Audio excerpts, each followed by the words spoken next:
Welcome everybody to Dan Excelsior, the mostly Marvel podcast. This is episode 159. I'm your host Ricky. With me as always is Dennis. What's up? What's up today is The Punisher, the second Punisher movie. 2004's Punisher starring Thomas Jane.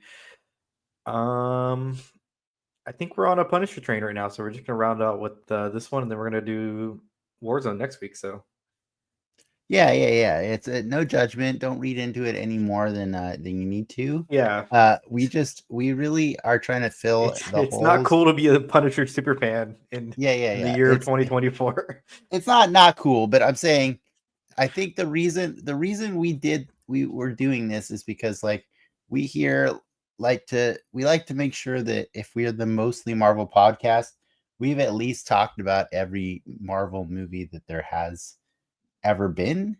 And we do realize that there's a lot of MCU movies that took place before we ever started this podcast. And so Is there a lot more left though? There's a lot.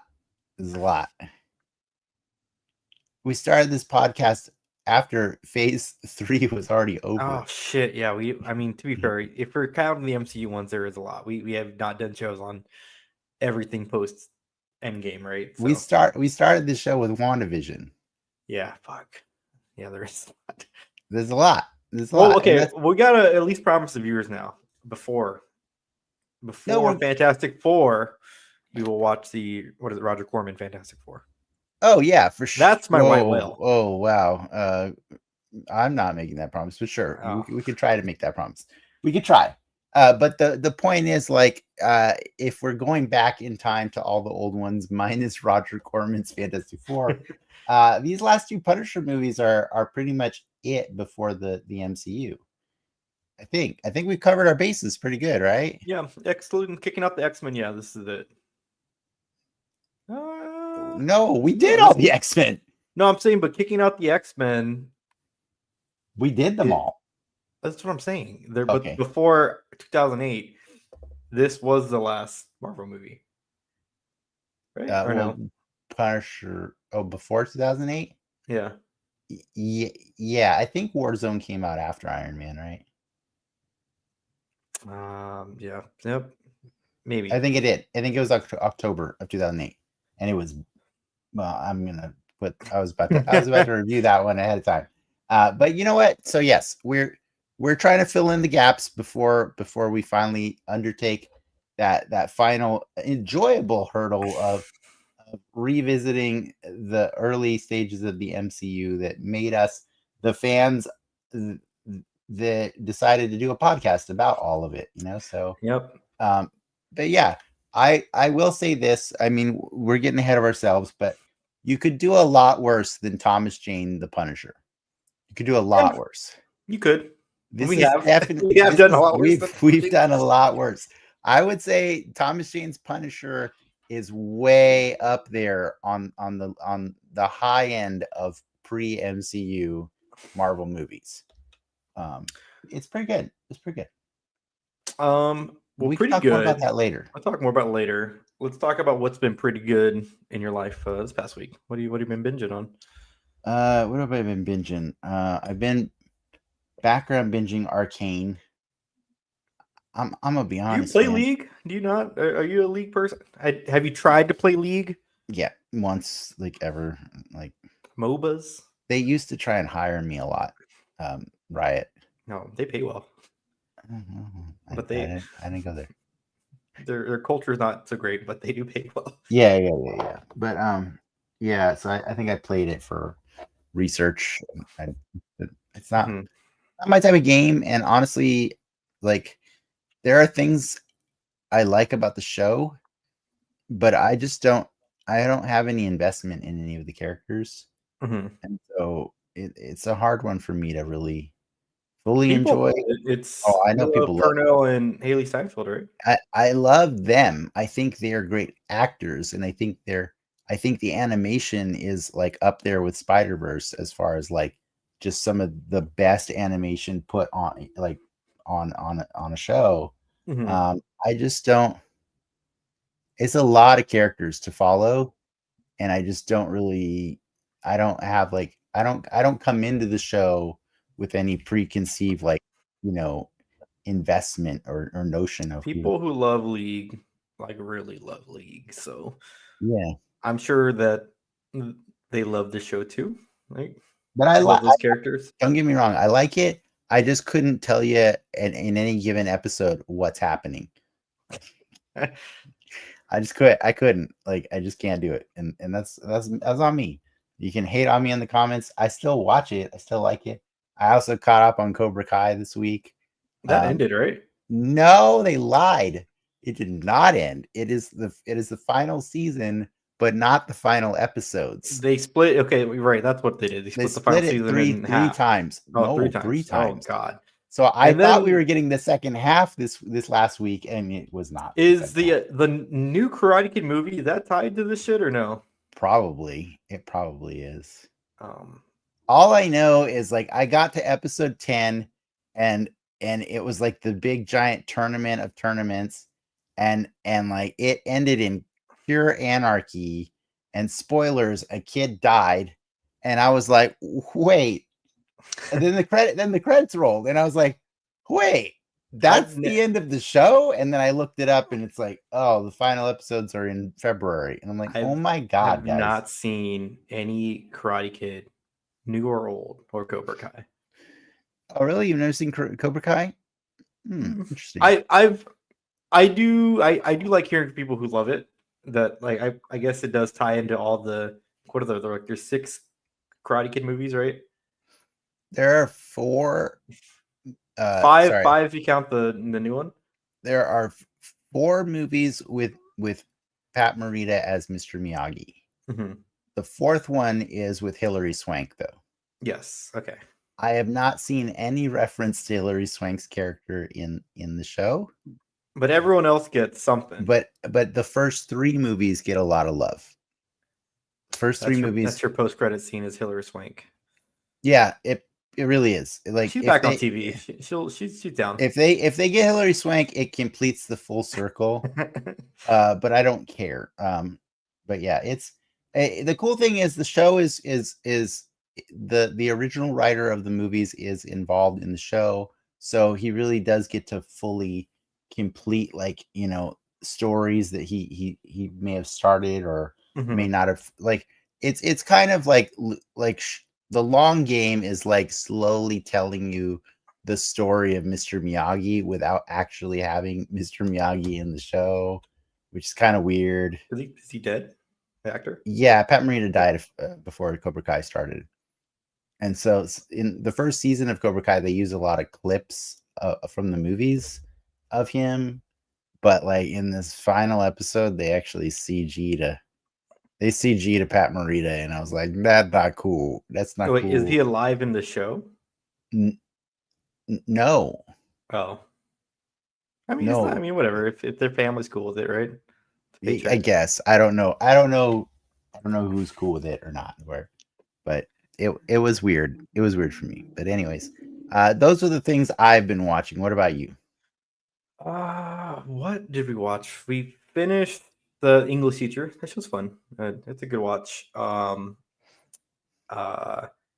always like to see, again, seeing places that you know very well. The show takes place in Austin, so seeing little bits and pieces of Austin is always fun. I watched Selena going back and watching Parks and Rec right now, and man, I forgot like those first 2 seasons. Like, I forgot Louis in like a good chunk of those seasons. Who is Louis C.K.? Oh, Louis C.K. Is he really? And it's like, oh yeah, he's like Leslie Knope's like boyfriend.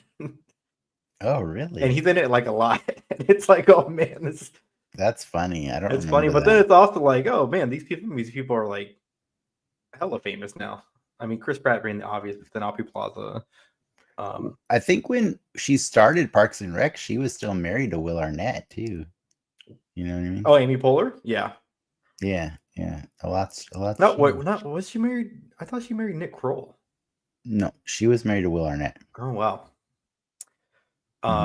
But that show's great. That show's great. And on Yeah. that train, we were watching. I'm now it's slipping my name, but the new hospital version of Parks and Rec and The Office, whatever. What's it called? You know, there's a new show that's by the creators of Parks and Rec and Brooklyn Nine-Nine on Netflix, right? With Ted Danson.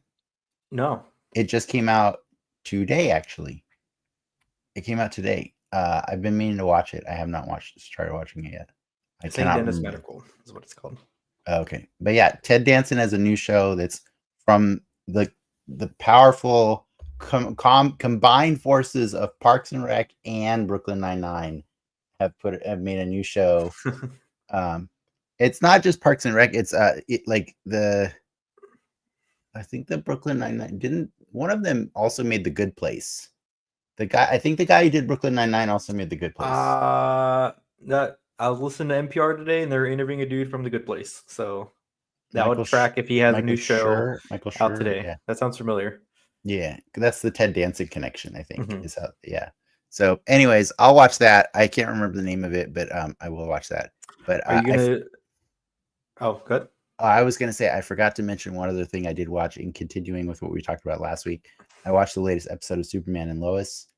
It was incredibly badass. Who's the big bad of this season? Lex Luthor. Oh, is it finally? Is he good? He was not satisfying. Wait, is it the buff guy? Right?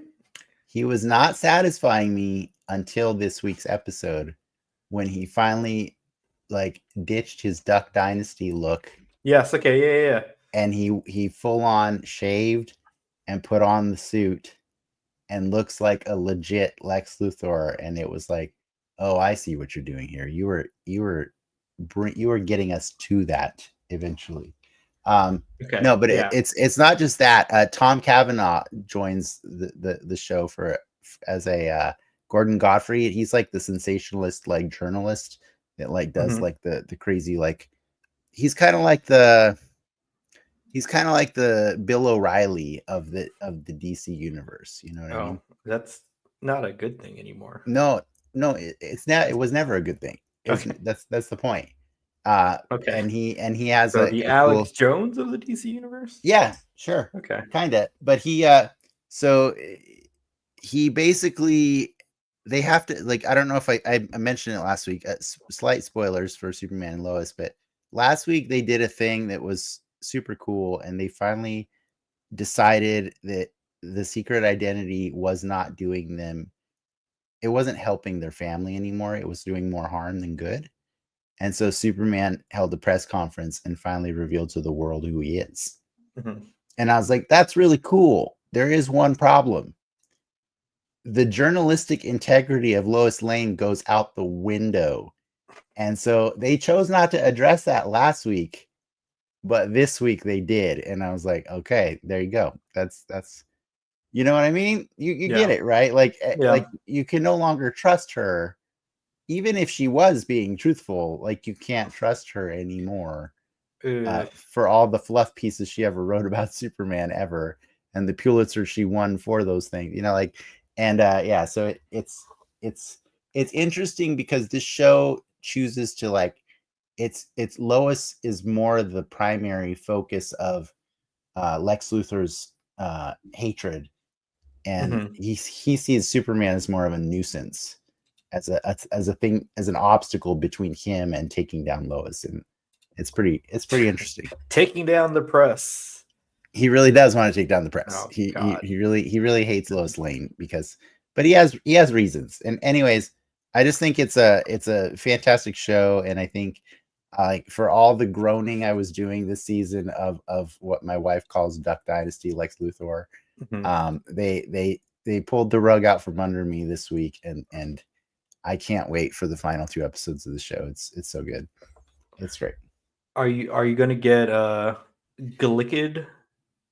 Wait, not Glicked, right? Gladicked this weekend? Oh, you're talking about Gladiator and Wicked? Wait, Wickadator? Gladicked. Is it Gladicked? I thought not Gladicked. I thought, did Wicked not already come out? It's tomorrow, 22nd. I mean, I guess tonight if you're listening. Oh, I thought it already came out. No, it's they both come out on the 22nd. Oh, well, there you go. Oh, well, I guess which one are you going to see first? I probably won't see Gladiator in theaters. Well, I'm not. I don't remember the first. I actually that was one of the first movies I went to go see that I can remember in the theaters, like physically going, but I don't remember shit about that movie. I'm sure it's a fine movie. I'm not in the habit of going to see movies just because anymore. And like, I just feel like I'm very satisfied with the first Gladiator movie, and I never felt like I needed a second one. And so Fair enough. I'm sure my mind will be changed, when I watch it on demand at some It's got point. But like, Denzel and half of the Fantastic Four in it. did you watch Dune Prophecy? No, the Dune HBO show. The Dune Game of Thrones HBO show? Yeah. No, I've not seen Dune 2. What? You have not seen Dune 2? I feel like I missed the boat because I didn't watch it in IMAX. That movie has sex scenes with Zendaya. Now you just made it weird. What? I'm just telling you a feature of that movie. Wicked. So are you going to go see Wicked this weekend? I didn't know that it came out this weekend. No. I thought it came out last week. You've seen the play, right? I've never seen Wicked. Are you serious? Whoa. You just got done telling me you never seen Dune 2. I mean, but you're more of a theater person than I have, and I've been to 3 Broadway shows, or I don't say not on Broadway, but 3 theater productions, and 2 of them are Wicked. That's pretty funny. I've never seen like Wicked. You know what's funny? I remember when Wicked first came out, they would play the trailer for the play, or they would show a trailer commercial for the play on Nickelodeon. And in the trailer, they play one of the songs, or they play Popular, which you wouldn't know, but if you're listening, they play Popular during like the commercial or whatever. And that little hook, I just loved. Like I love that hook, whatever it was in my like probably 6-year-old brain, just earwormed, ingrained, and I forgot about it. I really just forgot about everything until I went to go see Wicked with your aunt or my grandmother, and I wasn't really excited to go see Wicked. It was just something that we were going to go do, but as soon as like that song came on, like the rush of a flashback my mind had taking me back to that moment as a child was like incredible.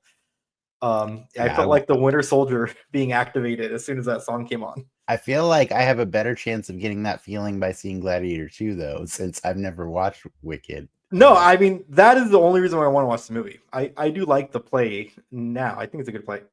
I will say the play is 2 acts. This movie is part 1 and part 2. Assuming they split it with where the play splits, the second half of that is... Oh, wait, this movie is only half of the story? Yeah, it's part 1. Oh. But the thing is, like, in Wicked, like, the first half is, like, amazing. The second half is, like, eh. So... I didn't realize we're getting 2 movies. I think... I'm sure it's out there, but I'm pretty sure they're going to probably just redo the Wizard of Oz. Like, that's the second movie. Okay. Oh, spoilers for Wicked. It's a prequel to Wizard of Oz. I know it's a prequel, but yeah, I didn't realize it was getting chopped into 2 movies, man. That's annoying. Part 1, part 2. That's annoying. Yeah. Yeah, well, I may go see one of those 2 movies, but it's probably not Gladiator 2. I will be seeing Gladiator 2. So. You will be? Yeah, well, I have family in town. My dad's in town, so that is the perfect father-son go watch a movie. I do love Pedro Pascal more than the cast of Wicked, though. Just saying. I thought you were a big Ariana Grande fan. I like her music. I love Pedro Pascal more. I think that's okay. That's That's fine. fair. Yeah, that's fair. Yeah. Are we All done? right. Are we done with the show now? I think we're done with the show. No, ladies and gentlemen. Let me get the news pulled up. And then we can talk about the news. Do it. Oh, I was expecting some filler words because I have to load it up right now. Popular. That's See, all I know. you know the song. That's the all song. I know. That's what That's all I know. 6-year-old me loved it. All right. I just know the one word. That's all you need to know. All right, let's get in the news.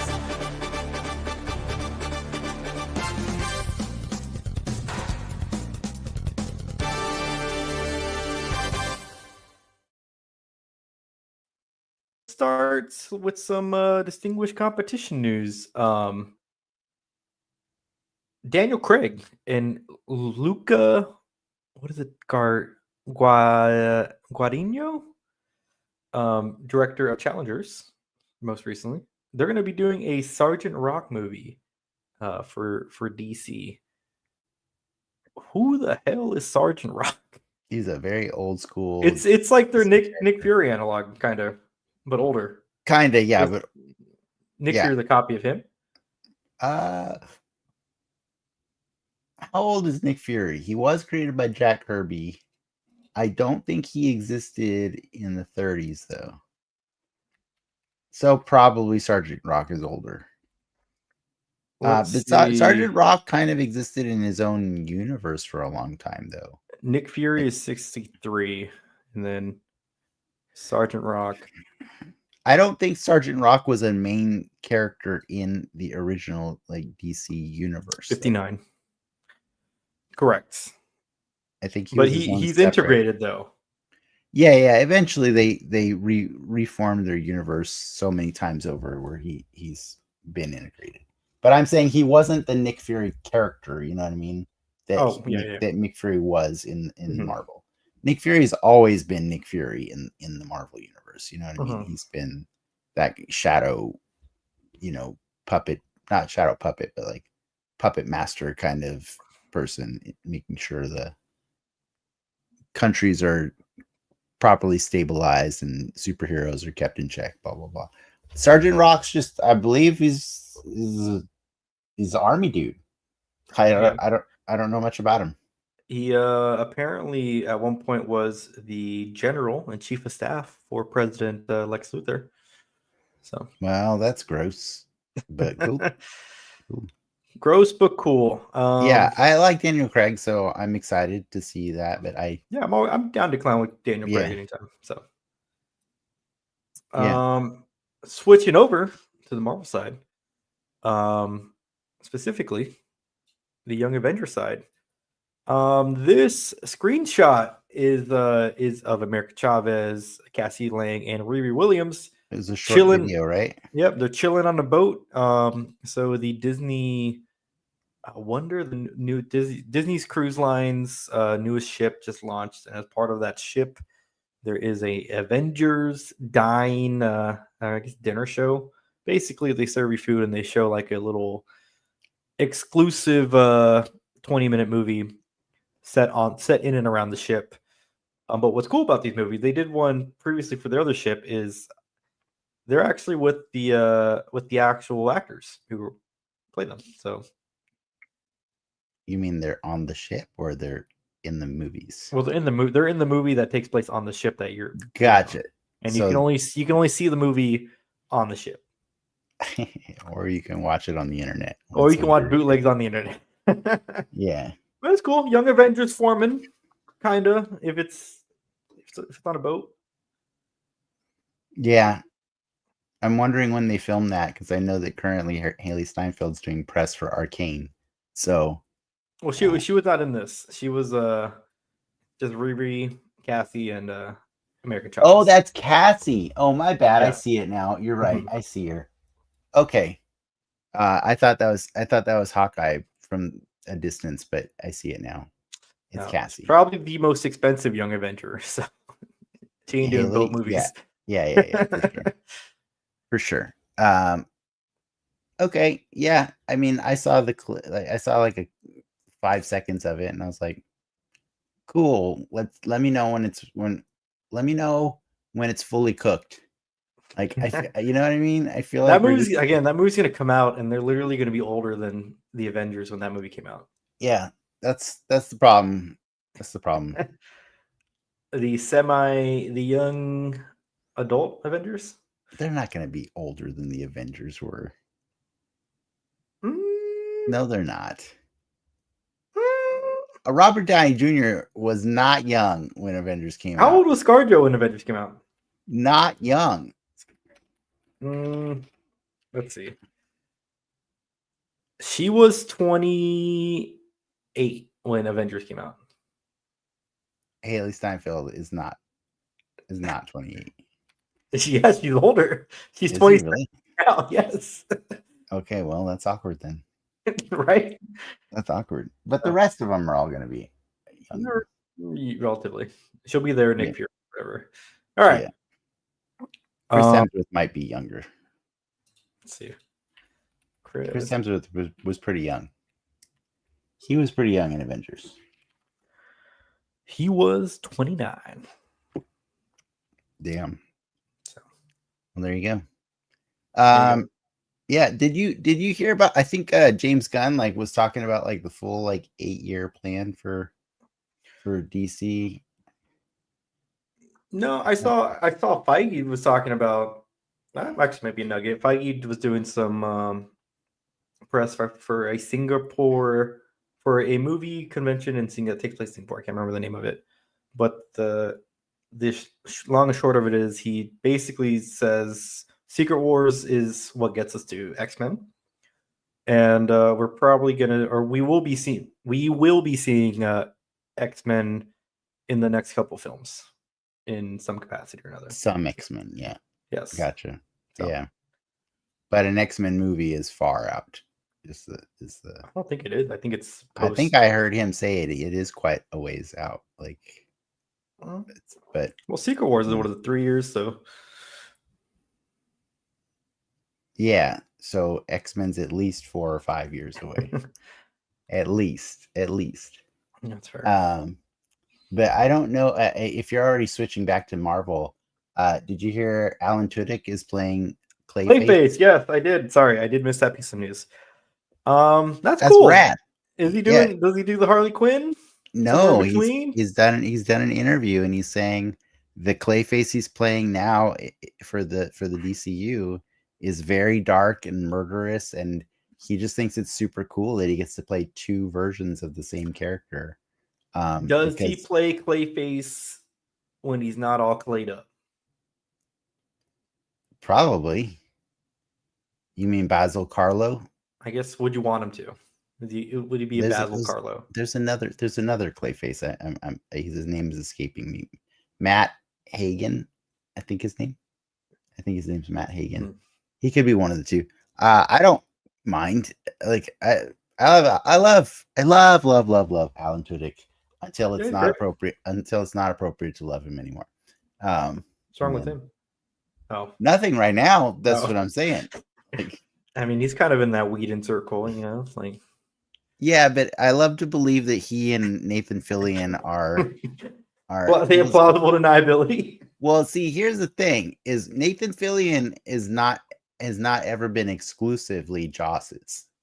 Nathan Fillion owes a lot of his career to James Gunn as well. They've been working together for a long time, a long time. So, and then Alan Tudyk is best friends with Nathan Fillion. So, I don't think Joss owns Alan Tudyk. I don't think he does. I think it's fine. Whatever helps sleep. I think Alan Tudyk has had a great career outside of Joss Whedon's. He's he's got that Disney retainer. Yeah, he's the voice for every animal ever in Disney and stuff. He's got he's K2SO. That's on deck for him. So yeah. So but no, I just wanted to make sure that was mentioned because he's cool, and I think that's awesome that he gets to be pretty much the definitive guy to go to for Clayface nowadays. It's funny. He's the Clayface guy. Yeah, he's I this guy. mean, rounding out the DC bit, that trailer, the Superman trailer is done. That's been confirmed. It's probably going to be releasing towards the end of this year, if not the Super Bowl. Okay. The general internet consensus is that trailer has so much writing on it. I don't think it needs to though. No, but here, in fairness, how awesome was the first Guardians of the Galaxy trailer? I guess that circles back to like it made you excited for something you didn't know you wanted to see, right? Yeah. How much is Superman's like? You can't use the same theme, right? Like you don't. The music? Yeah. I don't know. I mean, you could. I mean, Zack Snyder kept biting off of it. Yeah, he bit off that and Batman's. So. Yeah. I don't know that I care that it's the same music. Like I don't need Superman to be that Superman. I want to see it be a new Superman. Mm-hmm. But I mean, like I said, I love Superman and Lois. It's an excellent show. It doesn't use the music from the old Superman movies, and that's fine. You know, like it's not. Superman is more than just the theme song that John Williams created. You know what I mean? Like that's a good theme song though. You never even watched that movie. I haven't, but I've heard that song. That's how good it is. Yeah, I just think I think he transcends. Whoa, I'm about to say. No, I thought you were about to go down some John Williams slander. No, I think the character Superman existed for a long time before that music. You know what I mean? Yeah, that's true. So I think James Gunn will find a way to make it. I don't know why everybody's stressing out about this movie. Like it's weird how much people are freaking out about it. It's like, do you guys really think he's gonna screw this one up? Like it's weird to me. Like, why do we think? I'll say this: he has not played with a top shelf A-list toy in a long time, or ever. So no, I'm. You could take the Guardians in any which way. You could take the Suicide Squad in any which way. There's not. I don't think the baggage on either of those teams or characters was next to Nero before you got started. So when you're playing with the blue chip IP, like one of the most recognizable, valuable IPs on the planet, I think I do see why people would be hung up on it. It has to be good, right? Like I mean, it has to be good for the sake of the DCU, but I'm saying I just don't understand why we would assume it wouldn't be good. Like that's what I'm saying. Because fear mongering gets clicks, so that's what. Okay, fair enough. Fair enough. I'm just saying, like, everybody who thinks this movie has a chance of sucking. Wait, what are you talking about, man? Have you never seen Super? I've never seen Super. What? That movie is amazing.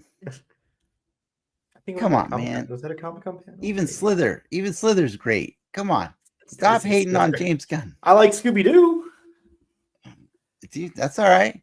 Dawn of the Dead. He wrote that one. Yeah, I like Dawn of the Dead. He wrote that. This guy just writes, and he writes good movies, man. He just does. So, like, it doesn't matter if the character is Superman. I just don't think it does matter. I think as long as he's researched the character and understand and is in touch with what that character's supposed to be, like, all he has to do is do Brightburn, but the good version of it. He didn't direct Brightburn, did he? He wrote Brightburn. No, he wrote Brightburn. No, produced. No, sorry, produced. I think he produced Brightburn. But I'm saying, like, take Brightburn and do the good version instead of the bad version. That's it. Like, that's Superman. I just don't. Yeah. It's not. I understand he's put an extra amount of pressure on himself by adding all these extra DC characters into the story, I promise they're probably like only a few scenes in the movie. It's still a Superman movie, you know what I mean? Like it's gonna be primarily him. And so yeah, I'm super excited for it. I have no reason to doubt. I've never been given a reason to doubt James Gunn. He is easily one of the most consistent like directors out there That I right can now. agree with. Yeah, he's super consistent. So like just everybody just get off his ass. Like he's gonna do it. He's gonna hit the home run and everybody's gonna be like, oh my god, I can't believe he did it. And then there's gonna be a bunch of people that are angry because that's not their Superman. It's the wheel keeps on turning. It's just gonna keep going. You triggered. I reminded me one more little James Gunnism in the news this week. Peacemaker season 1 is canon, Except for the last scene. Well, the wording is except for the last scene, but we address it in the Yes. in the movie. Yes. So whatever that means. That's funny. The last scene is a dream that Peacemaker had, I guess. Like who knows? That's awkward and funny. And yeah, I actually remember I saw him in an interview say that so anything before Creature Commandos is still questionable, but Peacemaker, all of season 1 is for sure canon with the exception of the final scene. So that means that Blue Beetle may or may not be canon. Yeah, it may or may not be. It should be. That sucks. I mean, I don't blame that guy for going to Marvel if he does. Like, they're just leaving Blue Beetle hanging right now, and that's stupid. I mean, it's I guess it's low hanging fruit in terms of like looping it in. They were gonna do some cool stuff with Ted Kord, though. You know what I mean? Like they were gonna build out a whole. No, but like, there's no like baggage on like cameos, like the Flash or whatever. Like, but anyways, it's fine. Let's talk about the Punisher. All right.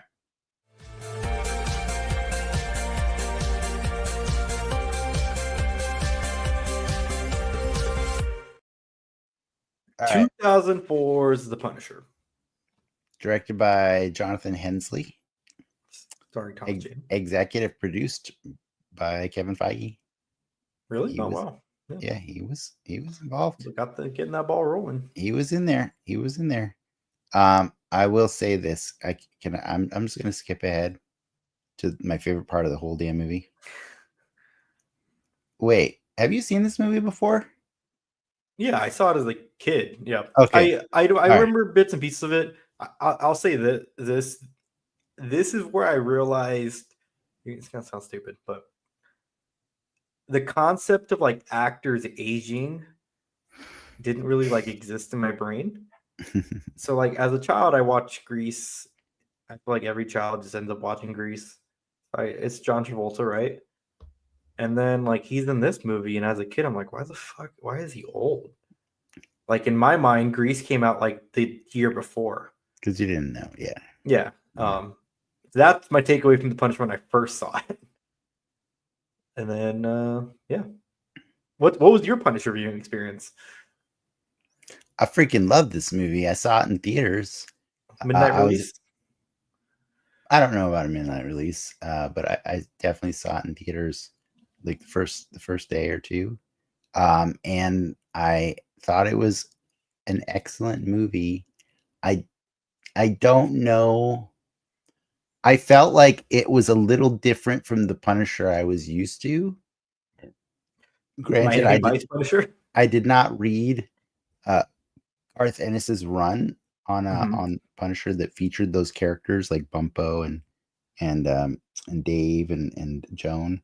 But I was familiar with it. But like, I think the thing that weirded me out about it was like the long game he was playing with everybody. You know what I mean? Like he took a very different approach to punishing than I'm used to for everybody that was the high level bad guys, right? He has high level targets.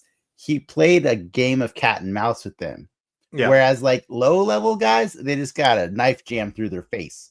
You know what I mean? But like, it was pretty funny to watch him slowly, methodically like tear these people down because I'm just used to Punisher shooting the things that are in his way. That's kind of my thing. Was I mad at it? No, it was very entertaining to watch. But the thing I wanted to get to, I'll skip ahead and we can come back to everything else. But like, how awesome is his fight with the Russian? It's pretty good because he obviously loses and he's losing. That is still to this day one of my favorite action scenes in a movie. I just think it's so funny to watch him. You got to see a scene earlier in the movie where he's preparing his whole lair. He's booby trapping everything. He's got all these backup guns set up, everything. And he tries every single one of them. And every time he tries it, the Russian just is like, nope. He's just like, nope to everything. Like the grenade that he tosses and then hides in the bathroom, and the Russian just hits it with a crowbar back into the bathroom. Like there's so much good choreography going on in the scene. And the thing that blows my mind the most is when he stabs the Russian with that knife. That was real. Yes. Kevin Nash taking like a champ. Kevin Nash took that knife. Somebody got fired afterwards. The prop master in charge gave them the wrong knife.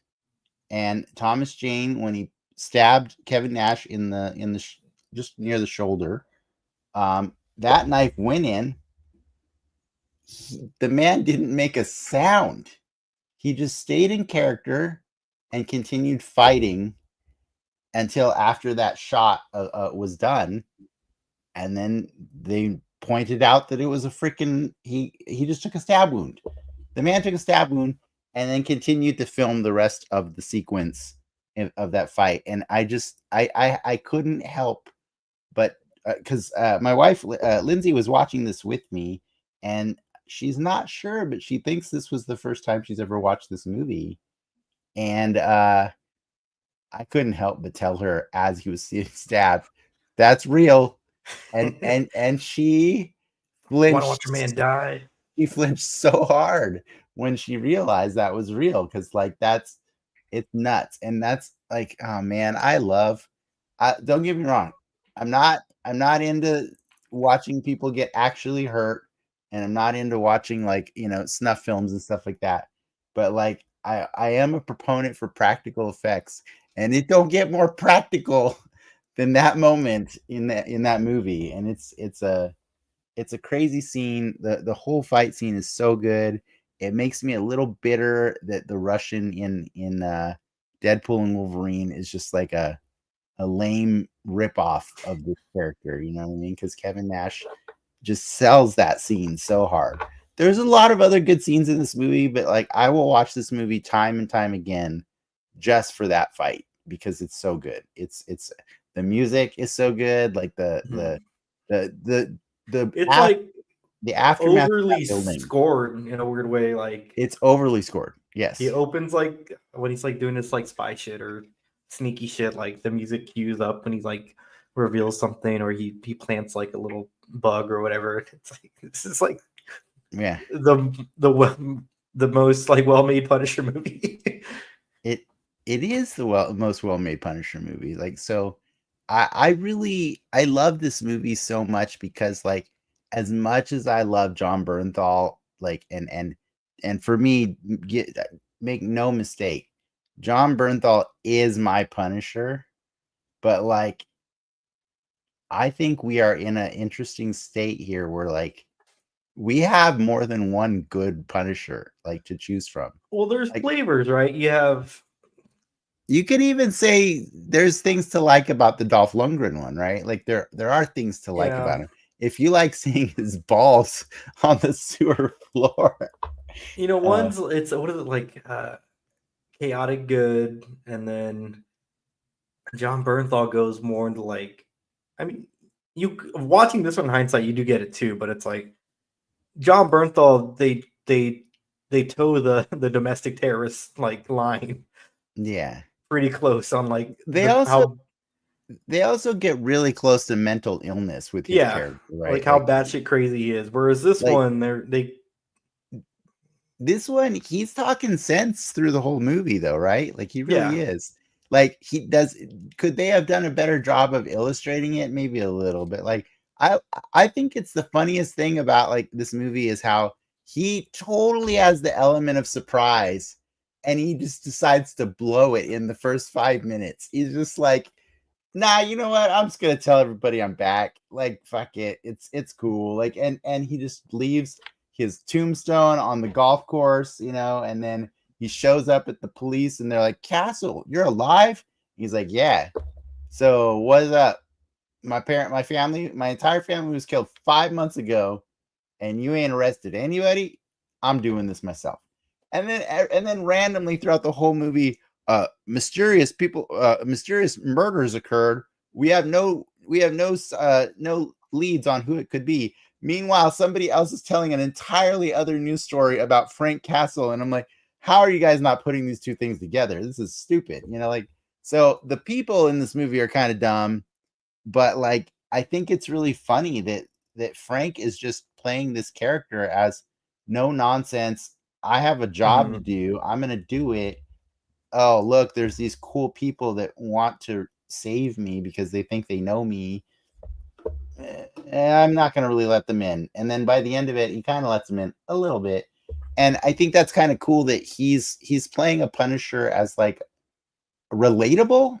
I think he's relatable, right? Like he's kind of more relatable than a lot of Punishers. Dolph Lundgren's Punisher is not relatable. All right. Yeah. That is not relatable. I think there are a lot of military veterans that relate to John Bernthal's Punisher in a big way. Yeah, and there's like an element of like neglect and left behind almost with Bernthal's character. Yeah. Whereas this, like, I totally forgot at the beginning of the movie. Like, obviously, Punisher's family dying is like the cornerstone of his origin. Mm-hmm. I totally forgot that they murdered literally everyone in his family at a family reunion. This one went it understood the assignment and it went above and beyond. They're like, oh, we get wife and kids are not enough. We gotta like wipe the whole dude's family out. Now here's the funny thing about it, though. Like I was mentioning this. Like, as much as I like the Punisher, I'm not like a diehard Punisher fan, you know. Like, I love when he shows up in my other Marvel comics, and I do have some issues with like Punisher Warzone and stuff like that I was collecting in the 90s and everything. But I think the funniest thing about like his origin is I don't really want to look it up because like I kind of just like it being the way it is I kind of always see his family as like props, right? Yeah. They exist only to die. They're his Uncle Ben. There's Uncle Ben, but you don't even like need to get a lesson from them because like their existence is all that is needed. And what's so funny about it is the more I think about it, I'm like, I actually don't know what his original family was anymore because they change it all the time, right? Didn't John Bernthal had a daughter, right? Yeah. Oh, I don't even remember what Dolph Lundgren had. Did he have 2 kids? Telling me, dude. Right? But it's kind of all foggy in your head, right? Like, yeah, I just know wife and kid die. Yeah. But I think that's so funny that it doesn't matter what the kid is, what the kids' names are, what the wife, like who. I think it's funny that this is the one character where those specific details do not actually matter. Die. They just have to be dead, right? And so, like, I thought the funniest thing about this movie, the Thomas Jane movie, is that it's 2 hours long, and dear God, it could have been an hour and a half long if we didn't take 30 minutes to meet the family and go on a family reunion and watch them all get massacred. This movie suffered. I really do hate when there's flashbacks to moments within the same movie. Yeah. And it's the Punisher does it like multiple at least 2, maybe 3 times. Like, yeah. That's how long this movie is. Like, hey, remember what does a wife look like? Remember this thing that happened an hour ago in this movie? Yeah. It's a little annoying. That's the best way they thought to tell the story. And I, in hindsight is 2020, right? Because like we've seen now, like Oh yeah, you got a pad. Now back then a 2-hour movie was like that's your right, that's the bar. And now it seems like we're right. shifting to hour 30. But like the Punisher in Daredevil, you don't even get that story for a while, right? You get straight to the punishing, and then later on, like Oh, Karen in has the TV show, yeah. yeah, and then Karen has to like dig and find out this guy's backstory and learn about it as it goes, and so hindsight's 2020. I think back then, all origin movies thought that they had to be told in chronological order, right? Like this happens so that this happens so that this happens. Yeah. And it's just like it's such an old school way of telling a story now, and it's unnecessary. And there are time saving ways to get around those things that I wish they knew about back then. So yeah, the movie's long in the tooth. The first 30 minutes is just like, oh my god, they're finally dead. They're finally dead. And you're kind of like, as a Punisher fan, you're kind of cheering for like the fact that they're dead, and that feels wrong because it's like that was a lot of murder that happened. A lot, like too much. Like watching Mom get gunned down right away, and he's like, "Mom," and it's like, oh my god, It's so good. It's so dumb though too. Like it's dumb in a good way. Like he's in the room with the guns already, and then like, but also like the mom gets shot, and like, oh shit, what's going on? And the Punisher takes a little too long to ready up. Oh yeah, by the That's all time I'm he's saying. readied up, all that's left is his wife and kid. Like that's it. He's like that's bro, you it. couldn't have like popped out a little sooner. I do appreciate that he got all of his weaponry from the dad, because the dad just has it all because he's, I don't know, crazy or something like that. Yeah. I don't know. Like I'm always wondering, like, where's the Punisher getting all of his gear? So at least this movie kind of answered that question for me, like by having a dad who just stockpiles old military stuff, so that worked. I'm bummed about no battle van.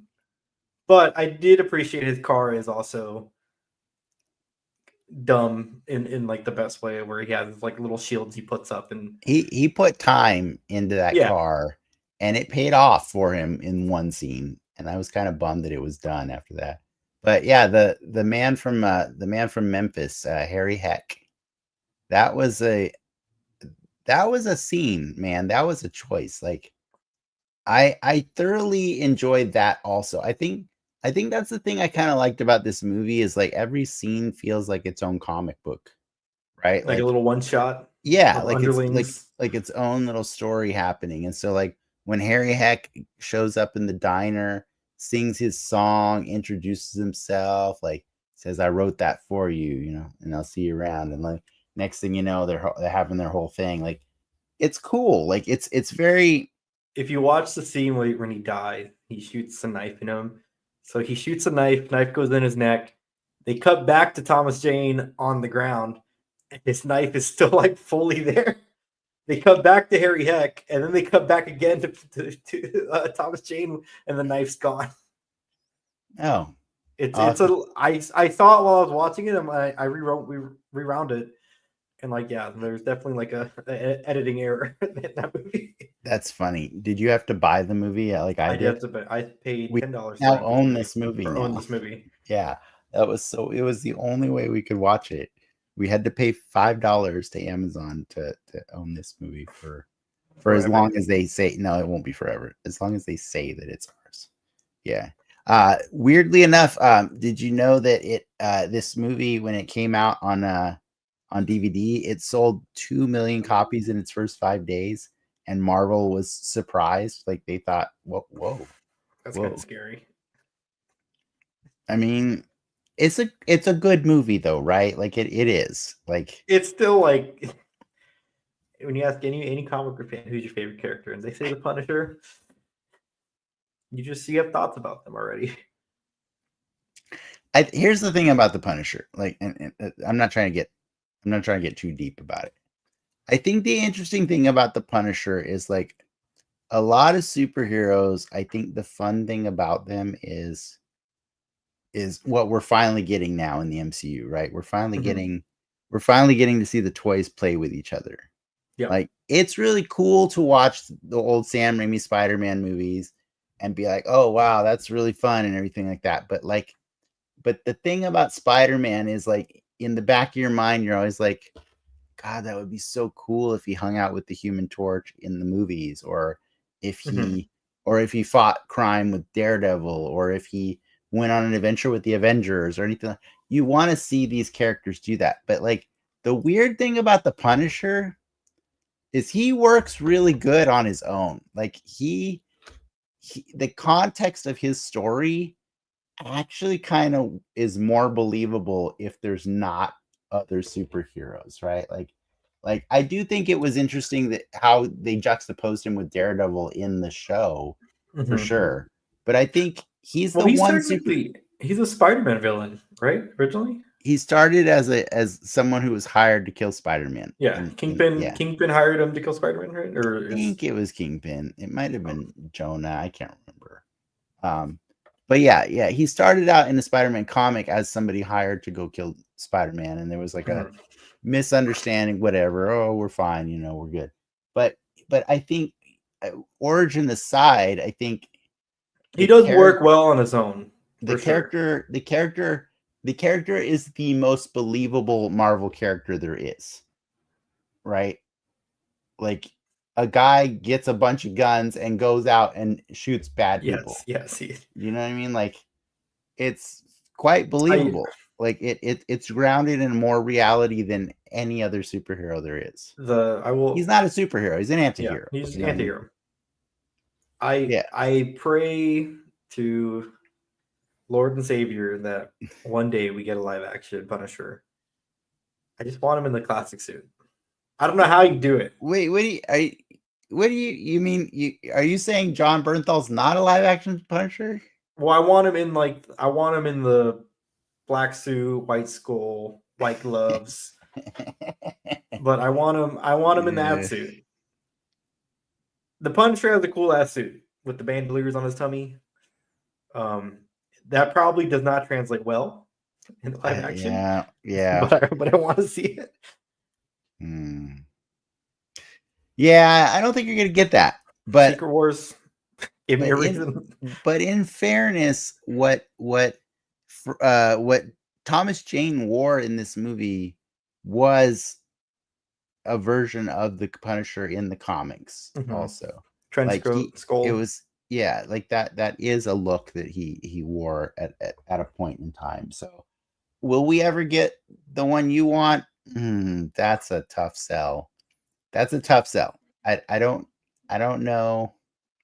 I don't know how That's not a. well that I'm gonna be works. pissed because I know how crazy of a sell that That is. is a harder But sell than Captain America's I original costume. but they did that though. I know, but I'm saying that's a harder sell Yeah. than that.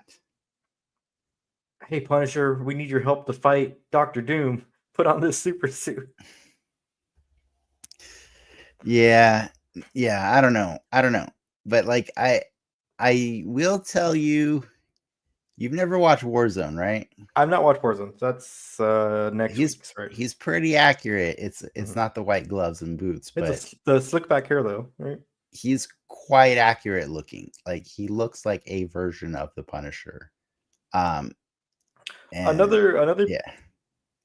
big part of like the Punisher fandom was the for me was the game that came out with this movie.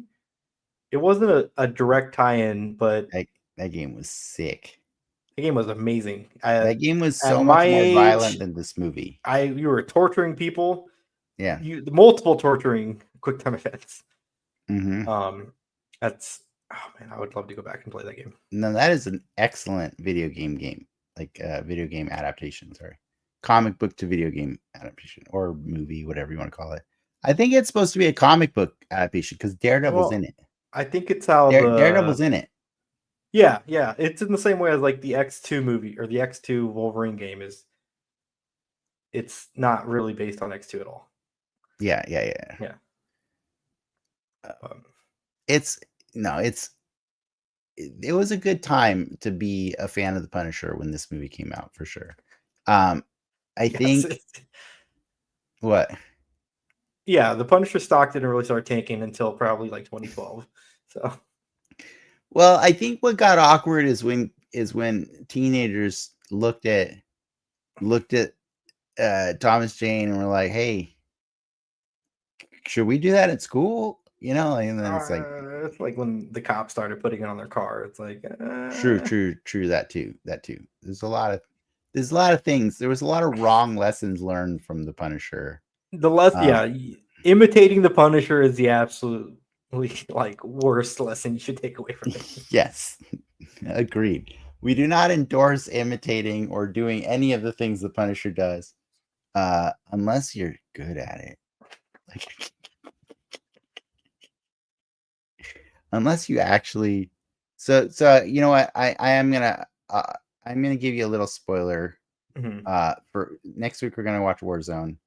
And if Warzone does one thing right, it is demonstrating the fallibility of the Punisher and why one man should not be above the law the way he believes he is. The movie starts with him doing his thing and taking out a whole room full of mob people. But what he doesn't know is that there's an undercover agent in the room. And so he's responsible for the death of somebody that should not have died. Right? And so that it's kind of like Blade 3, right? But like, yeah, but in a more believable way. In a more believable way, and like not silly. Like, I still don't understand how they convinced that guy to just be okay dying for their cause, you know, in Blade 3. But we'll get to that. But like, in the wreckage. Yeah, we'll get to that next week when we talk about it. But I think that's the most interesting thing that I wish they would have explored more with the Punisher, because that's the real risk, right? Is like, yeah, it's really cool when it's cut and dry and you can tell, like, oh yeah, you and you, I remember you were all at my family reunion killing my family, so I'm gonna murder you all and it's gonna be fine, you know what I mean? But like, it's really easy for people to get caught in the crossfire of a lifestyle like his. And so I think this movie is very much just the fantasy, the wish fulfillment of like, what if you could only do harm to all the bad people in your life? And that's a very nice packaged thing we got, but it does present a bit of too much of a fantasy at some point, you know, like, and they indulge themselves too much in some of the fantasy. Like, that's why I think we take forever to get to the part where he's a Punisher, because we've got to really, really sell the pain of watching every single person that he's ever been blood related to die. You know, like, it's too much, man. It's too much. Like, it's a little too much on certain parts. But to your point, it's almost responsible in a sense to like, okay, if someone murders your entire family and the cops don't do anything about it, then you can maybe and the cops don't do anything. I don't want to be saying this 5 months. Yeah, right. I think they were.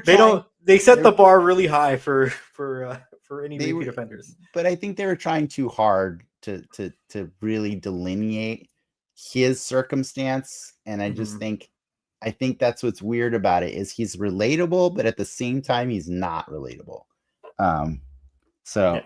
Yeah, it's funny, but I do remember, honestly, when I watched it a long time ago, I used to hate John Travolta in this movie, and this was the first time I ever watched this movie where I didn't hate him, and I realized it's like, you know what? In this movie. Well, no, but like, what I mean is like his acting. I hated his acting, but like, but what I realized this time around is like, the funny thing about John Travolta's character Howard Saint in this movie is he actually has zero agency at all. Like, he, from beginning to end, he's constantly like, wait, what happened? What's going on? What? I don't, what, who? Wait, she's sleeping with who? Like, Quentin, what? Like, he's so reacting to everything that happens. He's just being gaslit the whole time. He's kind of being gaslit a lot. He's kind of being told, like, his wife's the one who makes the call, like kill his whole family, and he's like, all Yeah. right, let's do it. Like, and there's so much of it where he's just barely hanging on when the was it the Colombians come and or I forget what who the drug dealers or the people he's laundering their money for, when they're there and they're basically threatening him and his life and his family and his home, and he's just like, hey man, I'm doing my best here. There's this guy out there. I don't know. I think my people are taking care of it. Like, he really just doesn't have a lot of control in this movie. And the only thing he's really good at is popping champagne bottles and, like, I don't know, loving his wife until he doesn't love her anymore. Like, he's really just not doing a lot. And so I can't really be mad at him because he just never had a chance. He never had a chance. I do think it's funny that the Punisher, like, went so far as to be like, to like set it up to make him kill his best friend and his wife, and then he just shoots him. And then, like, right before the guy dies, he's like, made you kill your wife, made you kill your best friend, then I killed you. Bye. Yeah. I will say I thought it was interesting. At the end of the movie, it does kind of get a little bit dark when the Punisher completes his task and he's like, all right, I'm gonna kill myself now. Or he unalive. Unalive himself. That's the TikTok friendly version of it. But it's like, oh man, he's only gonna try. This is the second movie where Thomas Jane tries to unalive himself at the end and does not succeed. Which is weird. It's weird that it happened once or more than once. Yeah, if you had a nickel, right, for every time. You'd only have two, but it's still kind of weird. It's still weird. Yeah. No, you're talking about The Mist, right? Mm-hmm. That is an excellent movie with Thomas Jane as well.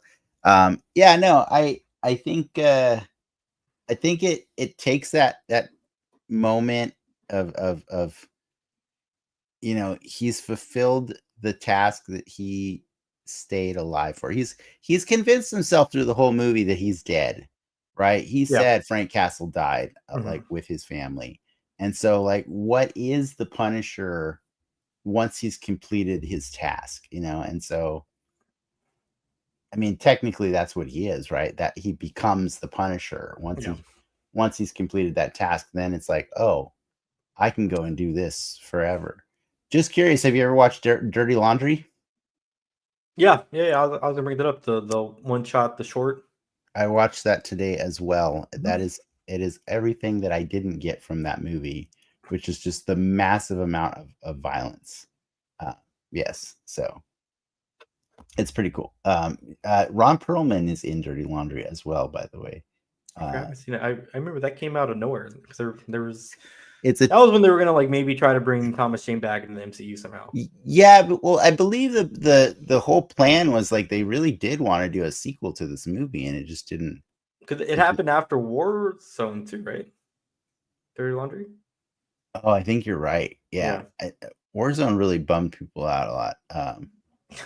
Yeah, I'm not trying to, like, ruin it for you, but, like, Warzone is. But the Punisher stock was already on the downturn at that point, I guess. Yeah. I'm trying to remember other weird side. I'll ask you this: like, we have Punisher in the MCU now. There are other facets to Frank Castle that can exist. What do you think's what's more likely in Dennis's eyes? A cosmic Ghost Rider or a Punisher War Machine?